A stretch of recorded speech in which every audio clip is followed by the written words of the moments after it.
What's up, you guys? Chet-Guthrie, the Dream Poet here, coming to you all from a beautiful morning. Where, you might be asking? Up here in Kentucky. Yes, you guys, we have taken a trip up to Land Between the Lakes. I thought about getting a campsite for the night, but then I saw it was going to rain, and then I was like, well, you know what? I think I'm just going to get a hotel room. So anyway, we are just on the outskirts of Land Between the Lakes, but today, guys, I have something very cool to show you all. There is a place up here at Land Between the Lakes where you can view elk and bison. Not the way that you'd probably imagine, like viewing them through a fence. No, this is all one big prairie. We will be driving, and they will be everywhere. And then I will take you to Kentucky's Lighthouse. Yes, the state of Kentucky also has a lighthouse. If y'all don't remember, at the beginning of the year, I did a video on some of Tennessee's lighthouses. Well, surprisingly enough, in the comments when I made that video, there is one here in Kentucky. So anyway, guys, without further ado, we're going to get on the road. We're going to have some fun. The sun is in my eyes. That's not too good. But anyway, let's get to it. It's going to be another fun day. But before we get on the road and see all that, just check out how cool this motel is. They have a genuine old school pool. Like, honestly, this is something that you would see around like turn of the 50s, turn of the 60s. And today it is still in use. That is pretty cool. But also, they have some cottages that you could have rented for the night. I didn't go for those just because they were a little more expensive.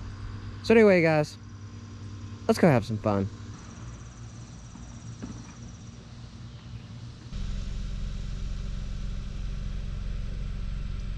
Man, what do they got in there? King Kong?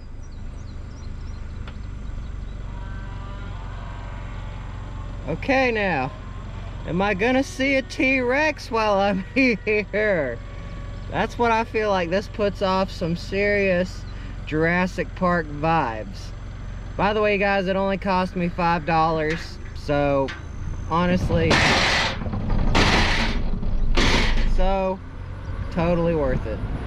Yeah, if you all did not know, at the turn of the century, and even going back about 200-300 years, the prairies of Tennessee, West Tennessee, and that entire area, they had elk and bison.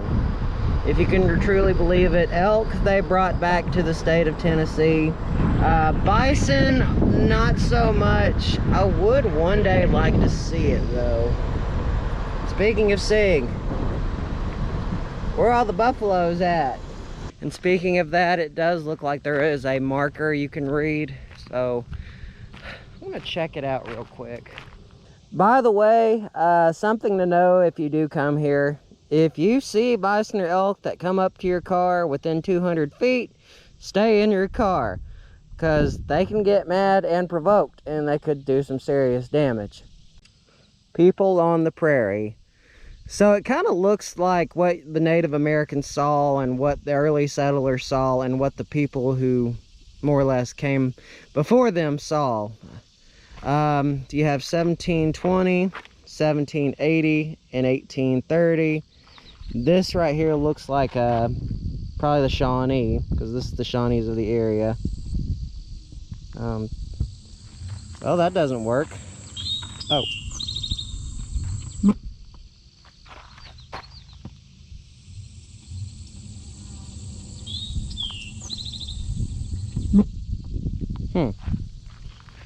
Moss's McWater crossed the Cumberland River into the Betwixt Rivers area. He found a landscape of woods and grasslands. I never could have thought that me, Moses McWaters, me wife and me boys would be seeing such a sight after crossing this beautiful water. The fields and the trees, and I never saw so many animals running about. I can see that me musket, axe and oxen are all we're going to need to carve our homestead in this bountiful land. And 1830. Well, shucks. Looks like it only half worked. Half worked, half worked. But anyway, as you all were trying to understand, this was kind of the lands that they saw way back when and all the wildlife. So let's get back in the car. You know, it kind of sucks that that one marker back there did not work. But it kind of did tell a little bit of about the perspective about what life was like back in those days. We're still waiting to see some elk and buffalo. But I will say though, at least all this is all beautiful. All of this is what it used to look like in a bygone era. Now, while that historical marker did not work, let's see if this one works. It's down the road. It was down the road a little bit a ways. So I guess if it's one thing, if we don't really see anything today, at least we got some history that we got to learn about. Plants of the Prairie, 1720.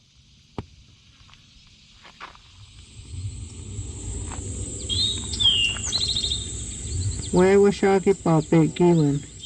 Beautiful flowers and plants for food and medicine as far as the eye can see. Watching them flow in the winds and the sweet smell, I thank Mother Earth for such a gift to my people.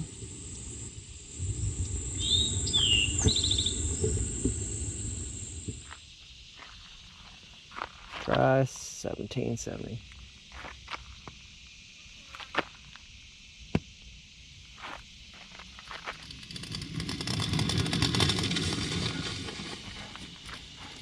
Nitieto! Come quickly, my brother. The days of the frost are now past. The grass is brown. Our grandfathers taught us to fire the dead grass before the spring rains to give birth to the land.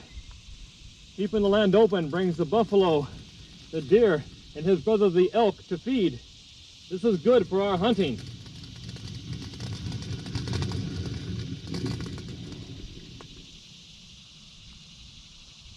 And let's press this last one.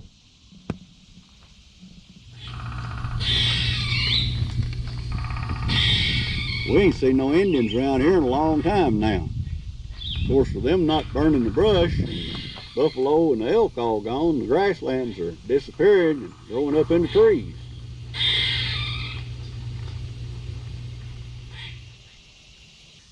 And this is pretty interesting, especially coming from a former forestry major. They have post oaks, but they are, well, they're gated off. I think the reason why they did that is just because you're nearing into the future. We're seeing less and less of oak seedlings. So that might be why they have all this gated off. Or it might just be because the buffalo and the elk get kind of hungry. That does happen too. And I know honestly we're not too far off, because that is a bison cow pie. Don't mean to be so gross, but I really want to see some elk and bison. That's what I came here to see. Now that display on native grasses, that was really cool. At least I think that's why they had those oaks gated off like that. Don't quote me on it, but it also might be a study about the relationship with some of the other species of native wildland grasslands in this area. I think so anyway. That sure is beautiful. There's even a pond right there too. Well, what do we have here? What does this say? Well, it's a picture of a bison knocking somebody over. And it says, do not approach wildlife. Animals may appear tame, but are wild and unpredictable and dangerous. And I know we're getting close, because all those things that you see there in the road, those are all cow pies. Well, bison cow pies. So, at least I know we're getting close. Getting close.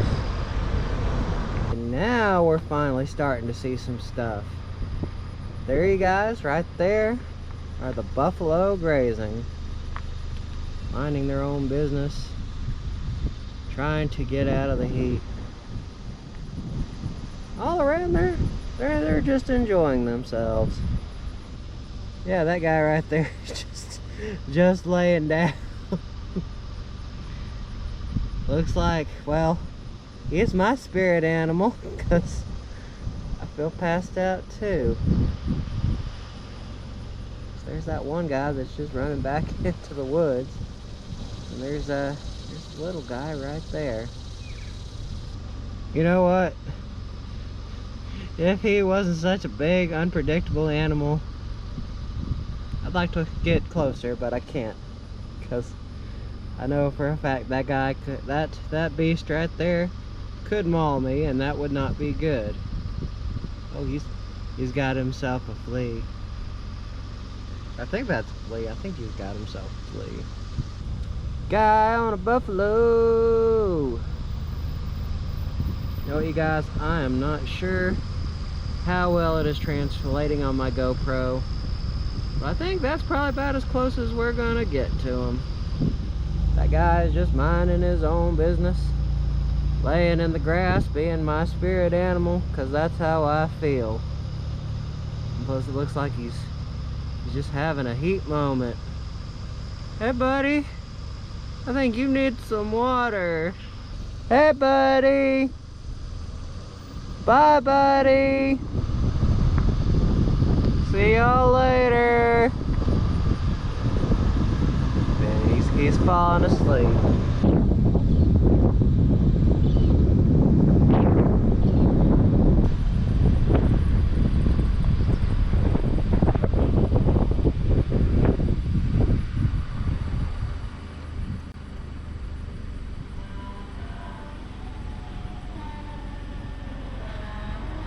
Nope, I did not see a T-Rex, but you know what? I will take seeing bison any day of the week. Any day of the week.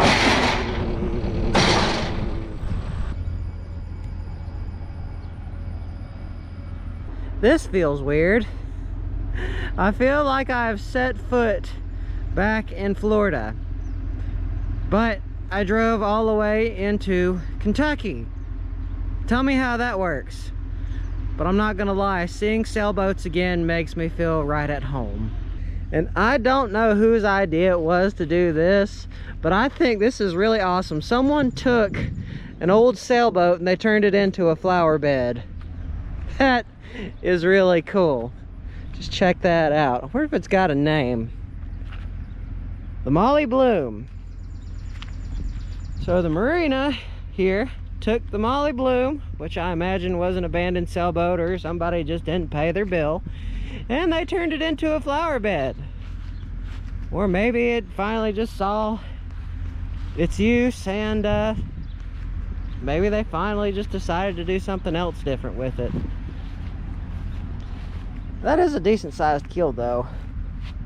Decent sized keel. That is cool. I'm actually selling my sailboat right now. If y'all haven't kept up with my personal social media, I don't know. I'm really hoping somebody buys it and I just don't give it away. But I don't know. That's another story for another day. But anyway, let's go check out the lighthouse. I really want to see this lighthouse. And it is getting mighty toasty, if I do say so myself. Called the River Rat. It looks like it is on display too, although it kinda honestly looks like an old tourist boat. I mean, it has to be something special because it's on display and it's sitting on those wood beams. In the comments below, let me know if you all are from this area. You all know more history about this than I do. What was the River Rat? I want to know. It looks like a tourist boat. Luckily, I did not step on him. But that is one pretty butterfly. Looks like he's just enjoying the water. Probably getting a sip of water because it is pretty hot outside. I really like what they've done here. They have a small path that goes up to the lighthouse, and of course, now this parking lot right here, this is for the cottages. Right over there is where I parked, which honestly isn't too far. But I will say, I really like the walk here up to the lighthouse. It's very peaceful. You know, it also kind of reminds me of the marina that's at Harrison Bay State Park in my neck of the woods. Beautiful, beautiful sailboats. All of them have a story. I miss my Sophia Shiloh. And here we are, after just a couple of minutes of walking. Now there are two ways to get to the lighthouse, but the first one, I figured we'd stop and get a more photogenic display of the lighthouse. And there she is, standing there as a beacon in the dark. And I will say, with good reason, because Kentucky Lake and the other lake that surrounds this area that create land between the lakes, this is practically like an ocean. Good Lord, that thing is actually pretty big. That's pretty big.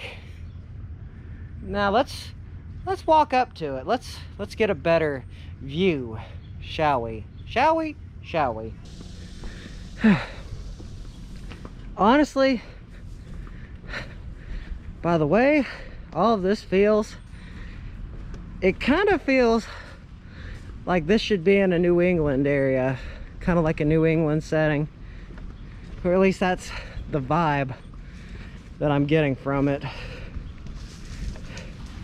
We also have a really nice beach area. That is a really, really nice beach area.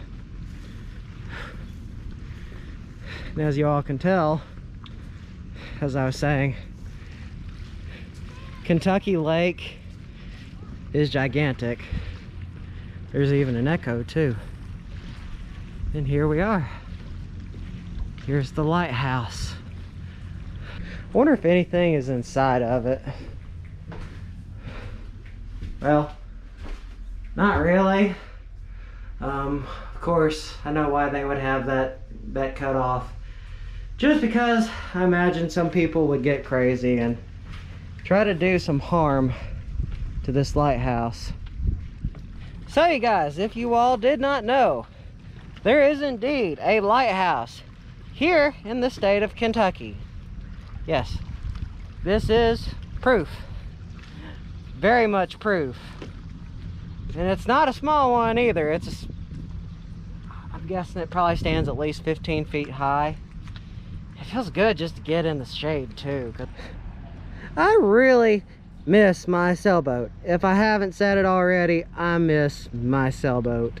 And I really wish I could come here later on in the evening to see this thing work. But I've got to make my way back home. So you guys, I'm gonna make my way back to the car. It is really hot outside. It is smoldering. There we go, smoldering. Gosh, overall, that's incredible. That is incredible. So I do believe I am going to make this a vlog for another day. Remember, don't forget to subscribe and hit the bell icon. Always means a lot. Goes to show that y'all care and that y'all want to see more awesome videos. So without further ado, you guys, this vlog is over.